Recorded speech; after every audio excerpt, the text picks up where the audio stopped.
Todos nós conhecemos pessoas atormentadas pelas mesmas coisas que se recusaram a perdoar nos outros. Creio que isso descreva uma espécie de inferno na Terra. A Batalha da Falta de Perdão. Um rei desejava acertar contas com seus servos. Quando começou o acerto, foi trazido à sua presença um que lhe devia uma enorme quantidade de prata. Como não tinha condições de pagar, o Senhor ordenou que ele, sua mulher, seus filhos e tudo que ele possuía fossem vendidos para pagar a dívida. O servo prostou-se diante dele e lhe implorou: "Tem paciência comigo, e eu lhe pagarei tudo." O senhor daquele servo teve compaixão dele, cancelou a dívida e o deixou ir. Mateus 18, 23 a 27. O perdão é um ato de cura. Ele nos livra da amargura e nos liberta da culpa. Mas perdão também é um elemento-chave na guerra espiritual. A verdadeira batalha não é contra quem feriu você, mas contra o eterno inimigo de sua alma. Quando perdoamos, nós despojamos o inimigo de uma de suas armas, porque aqueles que vivem na falta de perdão são suscetíveis ao ataque. A passagem de hoje nos dá uma visão mais profunda dos recantos sombrios da falta de perdão.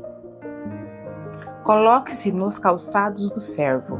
Imagine o terror de ser apresentada diante do rei para liquidar uma dívida que você não pode pagar. Totalmente desamparada e sem esperança, você se prostra e lhe implora que tenha paciência, que de alguma forma e em algum momento você pagará tudo de volta. Mas em vez de concordar com os seus termos, o rei tem misericórdia. Sabendo que você jamais poderia pagá-lo, ele anula a dívida inteira. O seu fardo insuportável foi retirado. Você está coberta com a bondade do rei. Em lugar de seguir o exemplo de misericórdia do rei, você se lembra de que existem aqueles que lhe devem. Assim, você os encontra e exige que paguem as dívidas, apesar de estarem tão desesperançados para pagar quanto você estava antes.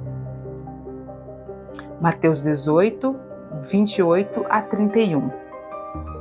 Na parábola de Mateus, o servo perdoado faz exatamente isso.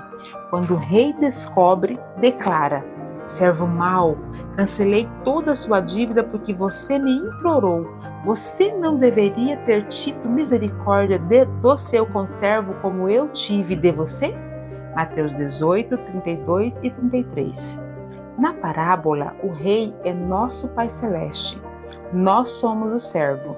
Nossos irmãos e irmãs cristãos são os conservos, e o inimigo de nossa alma fica feliz em desempenhar o papel de torturador. Quando nós não perdoamos, aprisionamos outros nas cadeias de culpa e condenação, e somos, em contrapartidas, entregues aos torturadores para pagar o que sabemos que jamais conseguiremos. Creio que isso descreva uma espécie de inferno na Terra. Todos nós conhecemos pessoas atormentadas pelas mesmas coisas e se recusaram a perdoar nos outros. Quando nos comportamos dessa maneira, acabamos fazendo o papel do inimigo por ele. Está na hora de removermos as correntes uns dos outros. Repita comigo: Senhor, revela quem eu aprisionei com minha falta de perdão. Eu escolho liberá-lo, assim como tu me libertaste. Eu sou forte quando perdoo como fui perdoada pelo Rei.